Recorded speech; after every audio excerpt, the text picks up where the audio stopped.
आज हम lecturer screening test काय चिकित्सा का NIA का 2020 का एग्ज़ाम कर रहे हैं। तो हमारा फर्स्ट क्वेश्चन है, आचार्य चरक के अनुसार निम्न में से कौन सा लेखनीय महाकषाय नहीं है। लेखनीय महाकषाय में से कौन नहीं है? हेमवती, दारू हल्दी, चित्रक या फिर असगंध। तो कौन सा नहीं है हमारा? असगंध नहीं है। हेमवती, दारू हल्दी और चित्रक है। ठीक है, कौन सा लेखनीय महाकषाय। उसके बाद है, ज्वर में यवागु के लिए निम्न में से किस अवस्था में निषेध है। तो अगर ज्वर में यवागु का प्रयोग करना है तो हमारे कौन सी अवस्था निषेध है? ग्रीष्म ऋतु, शीत ऋतु, अधोग रक्तपित्त या फिर विषम ज्वर। तो क्या है? ग्रीष्म ऋतु में हमने यवागु का प्रयोग नहीं करना। अगर कोई पुरुष है, उसको क्या हो रहा है? ज्वर है और ग्रीष्म ऋतु है, तो हमने उसको यवागु नहीं देना। किस आचार्य द्वारा चरक संहिता को अखिल शास्त्र विद्या कल्पद्रुम कहा गया? अखिल शास्त्र विद्या कल्पद्रुम किसने कहा? चक्रपाणी, गंगाधर सेन, दृढ़बल या फिर वंग सेन। तो किसने बोला? गंगाधर सेन ने। उसके बाद है, किस रोग में भेक वर्णों लक्षण मिलता है? मतलब भेक मतलब मेंढक की तरह वर्ण हो जाता है। पांडु, रक्तपित्त, कामला या फिर कास। तो किसमें होता है? कामला में। निम्न में से कौन सा त्रिवर्ग नहीं है? इनमें से कौन सा त्रिवर्ग नहीं है? धर्म, अर्थ, काम और मोक्ष। तो क्या है?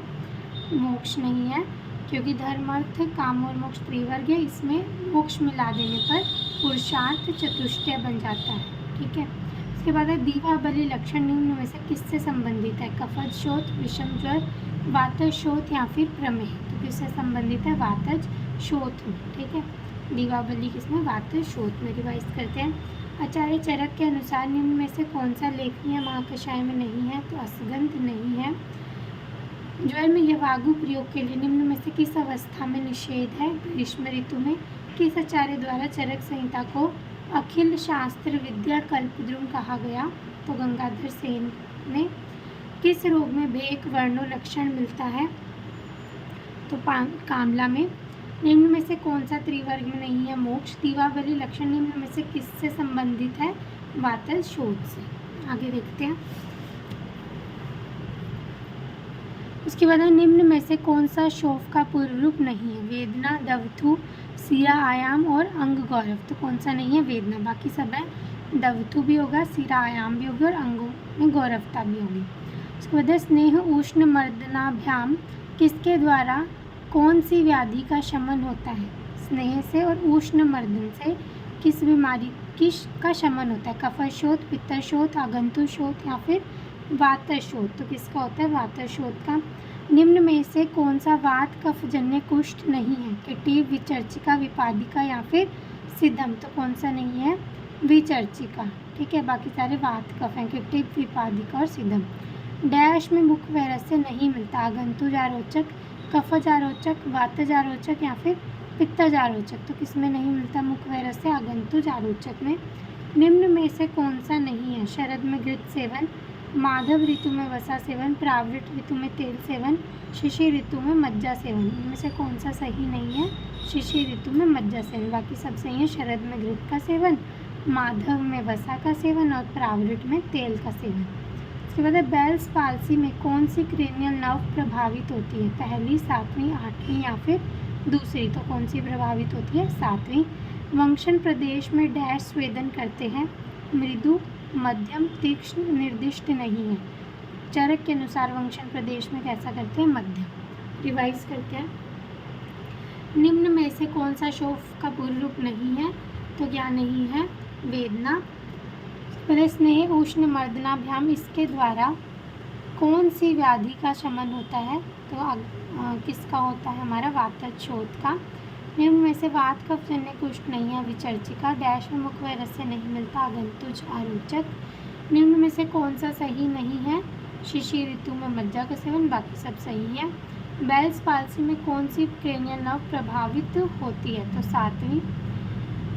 वंशन प्रदेश में डैश स्वेदन करते हैं? मध्यम। आगे देखते हैं,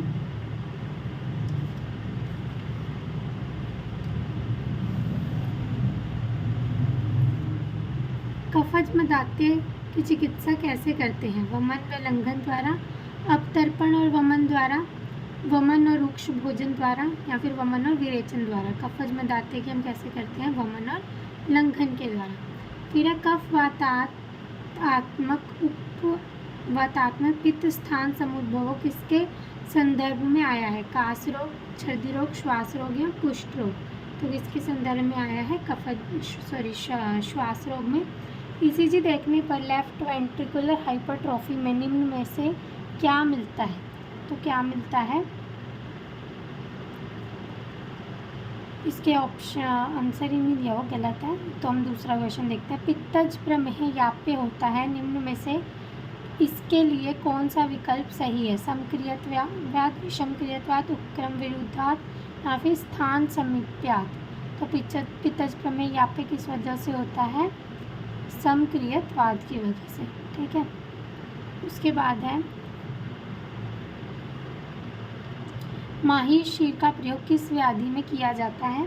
पांडु, कास, हलीमक या फिर प्रमेह। तो माही शीर का किस में किया जाता है? हमारा हलीमक में। उसके बाद आचार्य चरक के अनुसार संशमन, शपण, शोषण चिकित्सा का वर्णन किसके रूप में किया गया? कास, छर्दी, उरुस्तम या फिर कुष्ठ। तो उरुस्तम के लिए रिवाइज करते हैं। कफज में दाते की चिकित्सा कैसे करते हैं? वमन और लंघन द्वारा। कफ वातात्मकम पित्त स्थान समुद्भव किसके संदर्भ में आया है? श्वास रोग के। पित्तज प्रमेह याप्य होता है, निम्न में से इसके लिए कौन सा विकल्प सही है? समक्रियत्वाद। माही शीर का प्रयोग किस व्याधि में किया जाता है? हलीमक। आचार्य चरक के अनुसार संशमन, शपण, शोषण चिकित्सा का वर्णन विशेष रूप से किसके लिए आया है? उरुस्तम के लिए। आगे देखते हैं। चरक द्वारा वर्णित कनकशिरी तेल में प्रयोग किया जाता है मंडल कुष्ठ, अर्श, वातरक्त या फिर अतिसार। तो किस में किया जाता है? मंडल कुष्ठ में कनकशिरी तेल यूज़ करते हैं हम। मेध्य रसायन के प्रयोग के लिए निम्न में से कौन सा विकल्प सही नहीं है? मंडूक पर्णी स्वरस, गुड़ुची का कषाय, मुलेठी का चूर्ण, शंख पुष्पी का कल्क। तो इनमें से कौन सा सही नहीं है? गुड़ुची का कषाय, क्योंकि गुड़ुची का स्वरस प्रयोग करते हैं। ठीक है। उसके बाद है किसके संदर्भ में चरक द्वारा वायु को योगवाही कहा गया है? वात व्याधि, वातरक्त, ज्वर या फिर उरुस्तम। तो किसमें? ज्वर में कहा गया है। निम्न में से कौन सा विकल्प सही नहीं है? उदर रक्तपित्त में कफ का अनुबंध होता है, उदर रक्तपित्त में लंघन है, लंघन निर्दिष्ट है। अधोग रक्तपित्त में वात का अनुबंध होता है, अधोग रक्तपित्त में तर्पण निर्दिष्ट नहीं है। तो इनमें से कौन सा सही नहीं है? ये उदर रक्तपित्त में लंघन निर्दिष्ट है। उसके बाद हर्पिस जोस्टर द्वारा मुख्य रूप से निम्न में से क्या प्रभावित होता है? एंटीरियर हॉर्न सेल, रक्त वाहिनियाँ, अस्थियाँ या फिर पोस्टीरियर रूट गैंग्लिया। तो कौन सा है इसमें? रक्त वाहिनियाँ। सप्तको द्रव्य संग्रह कुष्ठ के संदर्भ में है, इनमें से क्या क्या होता है? त्रिदोष त्वचा रक्त मांसंभु, त्रिदोष त्वचा रक्त मांसंभु, त्रिदोष त्वचा मांसमेद अंबु, त्रिदोष त्वचा मांसमेद रक्त। इनमें से कौन सा सही है? फर्स्ट, त्रिदोष त्वचा रक्त मांस और अंबु। ठीक है। रिवाइज करते हैं। चरक द्वारा कनकशिरी तेल किस में प्रयोग किया गया है?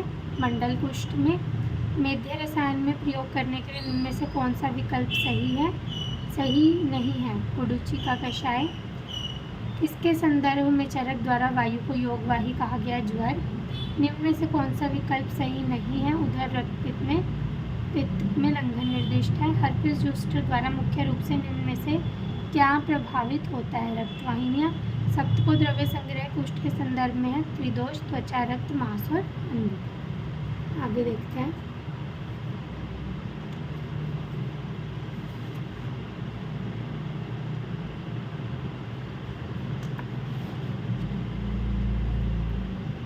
आगे बुफेलो हम्प में मिलता है हाइपोथायरॉयडिज्म, स्थौल्य, कुशिंग सिंड्रोम या फिर हाइपरथायरॉयडिज्म। तो किस में मिलता है? कुशिंग सिंड्रोम में।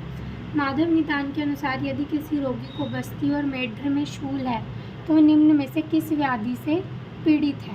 पैत्तिक मूत्रकृच, कफज मूत्रकृच, शुक्रज मूत्रकृच या फिर मूत्र शुक्र। तो किससे प्रभावित है? शुक्रज मूत्रकृच से। चरक के अनुसार दौर्बल्यता के लिए कौन सा कारक श्रेष्ठ है? एक रस अभ्यास, मध्य, क्रोध या फिर अति मैथुन। तो क्या है? एक रस अभ्यास। हृदय स्पंदन, त्वक रुक्षता, पीत, मूत्रता, मंद अग्नि, अरुचि और स्वेद अभाव, ये लक्षण निम्न में से किसके पूर्व रूप है? हृदय रोग, कामला, पांडु या फिर अर्श। तो किसके हैं? पांडु। डेंगू में किस प्रकार का संक्रमण होता है? पैरासाइटिक, वायरल, बैक्टीरियल या फिर फंगल। तो वायरल। अष्टांग हृदय के अनुसार सशोफर्दित रोग के संदर्भ में निम्न में से कौन सा विकल्प सही है? वमन, विरेचन, बस्ती या फिर सिरावेदन। तो कौन सा सही है? वमन। आगंतुक उन्माद की चिकित्सा के संदर्भ में कौन सा विकल्प सही है? मंत्रमणि, पूजा, हवन बलि, पंचकर्म चिकित्सा, घृतपान, मंत्रमणि, पूजा बलि या फिर औषधि प्रयोग। तो घृतपान, मंत्रमणि, पूजा और बलि। रिवाइज करते हैं। बफेलो हम्प किस में मिलता है? Cushing syndrome. माधव निदान के अनुसार यदि किसी रोगी की को बस्ती और मेडर में शूल है तो निम्न में से किस व्याधि से पीड़ित होगा? शुक्रज मूत्रकृच। चरक के अनुसार दौर्बल्यता के लिए कौन सा कारक श्रेष्ठ है? एक रस अभ्यास। हृदय स्पंदन, त्वक रुक्षता, पीत, मूत्रता, मंद अग्नि और अरुचि और स्वेद अभाव, ये लक्षण निम्न में से किसके पूर्व रूप हैं? पांडु रोग के। डेंगू में किस प्रकार का संक्रमण होता है? वायरल। अष्टांग हृदय अनुसार सशोफ अर्दित के संदर्भ में निम्न में से कौन सा विकल्प सही है? तो वमन सही है। उसके बाद आगंतुक उन्माद की चिकित्सा के संदर्भ में कौन सा विकल्प सही है? घृतपान, मंत्रमणि, पूजा और बलि। आगे देखते हैं। पक्षाघात की चिकित्सा में किसका निर्देश है? वमन, स्नेह विरेचन, व्यायाम या फिर संवहन। तो किसका है? स्नेह विरेचन। ईसीजी के संदर्भ में कौन सा विकल्प सही है? कौन सा सही है? एट्रियल रीपोलराइजेशन होता है परंतु ईसीजी की किसी वेव द्वारा प्रतिपादित नहीं होता। नित्य विरेचन निम्न में से किस व्याधि के में निर्दिष्ट है? कुष्ठ, शुक्रज मूत्रकृच, पित्तज, प्रमेह या फिर उदर रोग। तो किसमें है? उदर रोग में। प्रमेह पीड़िका के मुख्यतः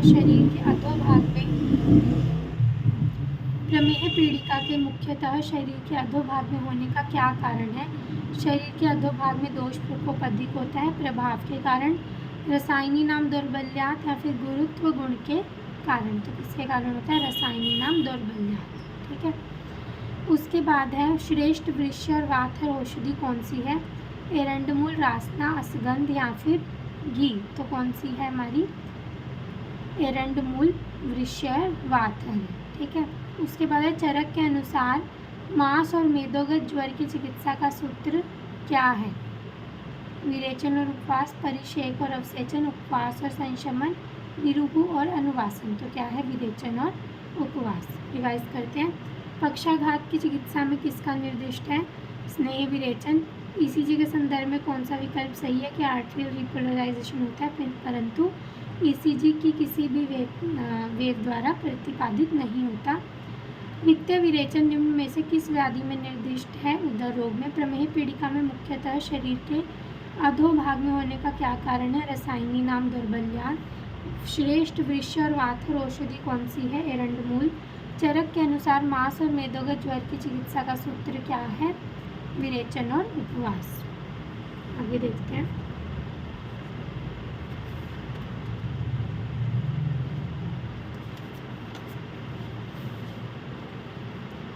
आचार्य चरक के अनुसार निम्न में से 3 अवस्थाओं में तक्र सेवन अभ्यास श्रेष्ठ हितकर माना गया है सिवाय ग्रहणी दोष, अर्श, शीतपित्त या फिर घृत व्यापक। तो क्या आएगा इसमें? शीतपित्त में नहीं करते, बाकी सब में हमने करना है। चरक के अनुसार गंभीर वातरक्त की चिकित्सा का सिद्धांत कौन सा है? विरेचन, आस्थापन, स्नेहपान, परिषेक, बस्ती, अभ्यंग। विरेचन, आलेप, स्नेहपान, परिषेक, उपनाह और अभ्यंग। तो क्या आएगा? विरेचन, आस्थापन और स्नेहपान। निम्न में से निरग्नि स्वेद है? अश्मघन स्वेद, करशु स्वेद, कुंभी स्वेद या फिर उष्ण सदन स्वेद। तो इनमें से निरग्नि कौन सा है? उष्ण सदन स्वेद। उसके बाद है चरक के अनुसार विसर्प में पित्त स्थानगत दोषों की स्थिति में विशेष चिकित्सा क्या है? रक्तमोक्षण विरेचन, लंघन विरेचन और मधुरस विरेचन, तिक्त रस और दूधपान, वमन, दुग्धपान और लंघन। तो क्या है? विरेचन, तिक्तरस और दुग्धपान। रसज रोग चिकित्सा में निम्न में से कौन सा निर्दिष्ट है? लंघन, संशोधन, वमन और रसायन। तो क्या है? लंघन। चरक के अनुसार डैश अतिसार के लक्षण समान होते हैं? वातज और सन्निपातज, शोकज और सन्निपातज, भयज और कफज, शोकज और वातज। किसके होते हैं? शोकज और वातज। पार्किंसनिज्म का कारण संभवतः ब्रेन में डोपामिन का कम होना, ब्रेन में लेवोडोपा का होना, ब्रेन में डोपामिन का अधिक होना, ब्रेन में एसिटाकोलिन का होना। तो क्या है? ब्रेन में डोपामिन का कम होना। रिवाइज करते हैं। आचार्य चरक के अनुसार निम्न में से 3 अवस्थाओं में तक्र सेवन अभ्यास श्रेष्ठ हितकर माना गया है,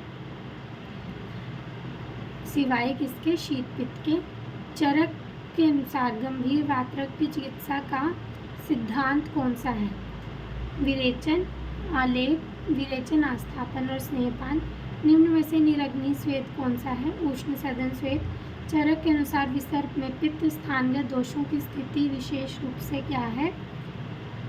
तो क्या है हमारी? विरेचन, तिक्तरस और दूधपान। रसज रोग चिकित्सा में निम्न में से कौन सा निर्दिष्ट है? लंघन। चरक के अनुसार डैश अतिसार के लक्षण समान होते हैं? तो शोकज और वातज के। पार्किंसनिज्म का कारण है संभवतः ब्रेन में डोपामिन का कम होना। आगे देखते हैं।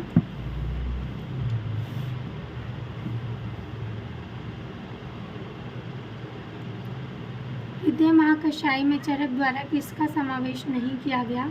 वृक्षाम्ल, बदर, भयज और कफज या फिर अर्जुन। तो अर्जुन का नहीं किया।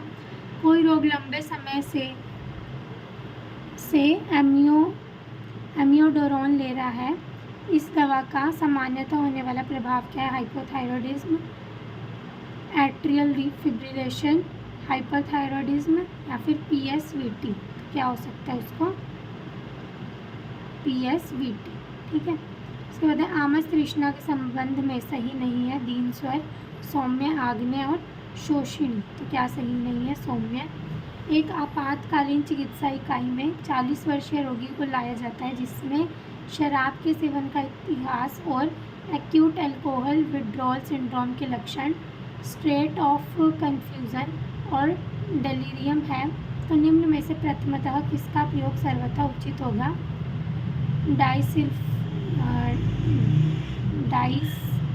डाइसिल्फ्रोम या फिर बेंजोडाइज़ेपाम, थाइमिन या फिर प्राइमोकॉर्ड। तो किसका प्रयोग हमें करना चाहिए? थाइमिन का। स्नायुगत वात के लक्षण क्या है? अभ्यंतर आयाम, बाह्य आयाम, अस्थिशोष, पर्वरुजा, अस्थिभेद, पर्वभेद या फिर स्पंदनम और शोष। तो क्या आएगा? अभ्यंतर आयाम और बाह्य आयाम। निम्न में से कौन सा एक्यूट रियोमेटिक फीवर के लिए मुख्य निर्धारक नहीं है? कार्डाइटिस, पॉलीआर्थराइटिस, एरिथमा माजिटम या फिर फीवर। तो क्या आएगा? फीवर। रिवाइज करते हैं। हृदय महाकषाय में चरक द्वारा किसका समावेश नहीं है? अर्जुन। कोई रोगी लंबे समय से एमियोडोरिन ले रहा है तो इस दवा का होने वाला प्रभाव क्या है? PSVT। आमस तृष्णा के संबंध में सही नहीं है? क्या सही नहीं है? सौम्य। एक आपातकालीन चिकित्सा इकाई में 40 वर्षीय रोगी को लाया जाता है जिसमें वह शराब के सेवन का इतिहास, एक्यूट अल्कोहल विड्रॉल सिंड्रोम और डेलीरियम इनमें से दिखेगा। तो इसमें सबसे पहले क्या देंगे? थाइमिन। स्नायुगत वात के लक्षण क्या है? अभ्यंतर आयाम और बाह्य आयाम। निम्न में से कौन सा एक्यूट रियोमेटिक फीवर के लिए मुख्य निर्धारक नहीं है? कौन सा नहीं है? फीवर। आगे देखते हैं।